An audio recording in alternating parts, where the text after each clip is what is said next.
और इस बीच ये महाराष्ट्र के मुख्यमंत्री एकनाथ शिंदे, सुबह से इनकी तस्वीर का इंतजार तोड़ लीजिए। अब एकनाथ शिंदे भी वोट डालने के लिए पोलिंग बूथ पर पहुंच चुके हैं। साथ में उनके बेटे श्रीकांत शिंदे नजर आ रहे हैं, सांसद हैं, पत्नी उनकी नजर आ रही हैं। पूरे परिवार के साथ एकनाथ शिंदे वोट डालने के लिए पहुंचे हैं।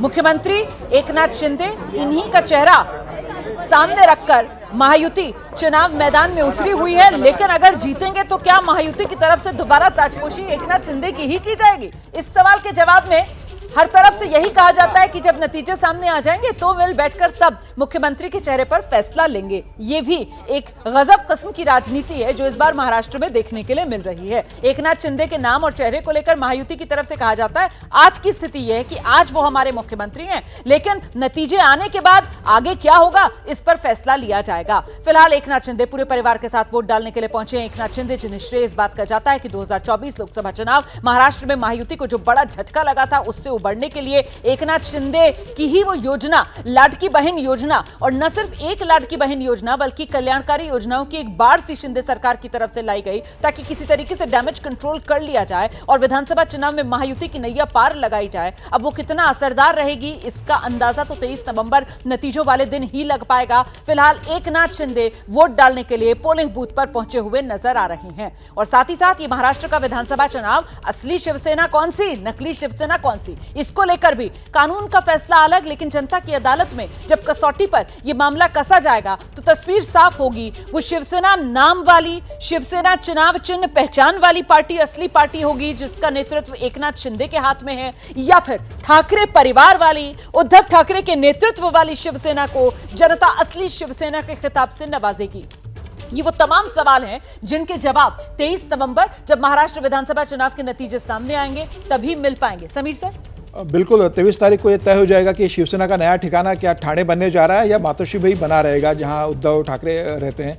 यह बड़ा दिलचस्प चुनाव है। सरकार बनाने के साथ साथ उद्धव ठाकरे की विरासत का भी चुनाव है कि क्या उद्धव ठाकरे बाला साहेब ठाकरे की जो विरासत उसे लेके जा रहे हैं या एकनाथ शिंदे जो सरकार भी साथ में लेकर चले गए, पार्टी का सिंबल ले गए, पार्टी के 40 विधायक ले गए, वह पार्टी का कैडर भी लेकर जा रहे हैं। यह देखने वाली दिलचस्प बात होगी। और एकनाथ शिंदे के लिए भी कम चुनौती नहीं है। एकनाथ शिंदे ठाणे और कोंकण का जो बेल्ट है और बंबई की जो सीट है वहाँ जो उद्धव ठाकरे के खिलाफ चुनाव लड़ रहे हैं, उद्धव बाला साहब ठाकरे सेना के खिलाफ, उनका प्रदर्शन भी तय करेगा कि महायुति में उनकी क्या भूमिका होने वाली है। ये बड़ी बात आप कह रहे हैं क्योंकि देखिए इस बार जो ये महाराष्ट्र का विधानसभा चुनाव हो रहा है ना, सेना वर्सेस सेना और एनसीपी वर्सेस एनसीपी, अगर इसकी सीटों का गणित मैं आपके सामने रखूं तो 49 सीटों पर जो लड़ाई महाराष्ट्र विधानसभा में इस बार हो रही है वहां सीधी टक्कर सेना वर्सेस सेना की है, और 38 सीटों पर सीधी लड़ाई जो है वो एनसीपी वर्सेस एनसीपी मतलब अजीत गुट और शरद गुट के बीच हो रही है। और ऐसे में वर्चस्व की लड़ाई इन दलों के भीतर देखने के लिए मिल रही है। फिलहाल जल्दी से आदेश रावल का हम रुख करेंगे। जी मैं ये कहना चाहता हूँ कि शिवसेना के साथ साथ एनसीपी का भी इसमें ये तय होगा कि एनसीपी असली किसके पास है। क्या शरद पवार के पास ही उसकी लेगेसी रहेगी या अजित पवार के पास चली जाएगी, और ऐसे ही शिवसेना का होगा। लेकिन शरद पवार की कोशिश जरूर होगी इसमें कि वो अब ये चाहेंगे कि क्योंकि उनकी काफ़ी एज हो गई है कि सुप्रिया सुले को पार्टी की कमान सौंप दें। अब मैं एक नज़रिया है ये मेरा कि जिस हिसाब से अजित पवार ने ये कहा था कि महाविकास अघाड़ी की सरकार जब गिरा रहे थे कि उस बैठक में शरद पवार भी मौजूद थे, तो क्या वो कहना चाहते थे अपने वोटर्स को कि भैया चाचा ने मुझे भेजा है, मैं नहीं गया हूँ, हमारे बीच कोई दूरियां नहीं है। बिल्कुल उस पर आ जाएंगे, लेकिन अभी तस्वीरें जो हैं वो शिवसेना और एक तरफ एकनाथ शिंदे की और दूसरी तरफ उद्धव ठाकरे और पूरे ठाकरे परिवार की सामने हैं। और नहीं भूलना चाहिए किस तरीके से अभी 24 लोकसभा चुनाव में जिस तरीके से मामला गरमा रहा था गद्दार को लेकर, मामला जो है वो सियासी तौर पर सहानुभूति के आधार पर एक नैरेटिव गढ़ने की कोशिश की जा रही थी, लेकिन विधानसभा चुनाव आते आते वो तस्वीर काफी हद तक बदल गई।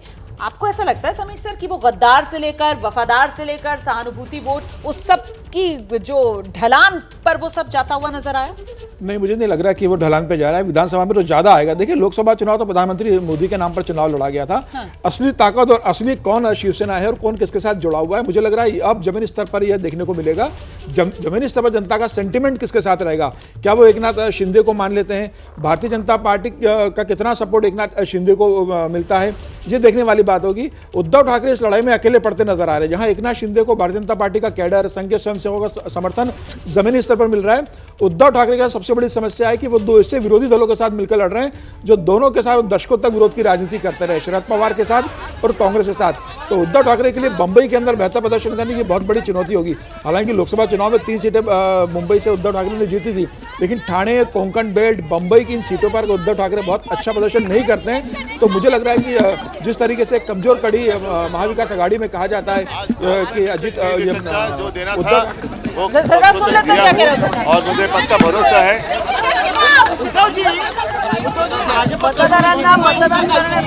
नाही मला त्याच्याबद्दल ऐका एक मिनिट, त्यांच्याकडनं किती थापा मारल्या तरी महाराष्ट्राचा बाणा कायम राखल्याशिवाय राहणार नाही। मला वाटतं आज जास्त मी बोलणं आता योग्य नाही, कारण मतदान सुरू आहे। मी सर्व मतदारांना आवाहन करेन की आपण जरूर उतरा, मतदान करा आणि मध्ये ओरडू नका रे। सर्व मतदारांना आवाहन करतोय महाराष्ट्रातल्या की सर्व आपल्या मित्रांसह, सहकुटुंब, सहपरिवार मतदानाला उतरा, मतदान करा आणि महाराष्ट्राचा स्वाभिमान जपा।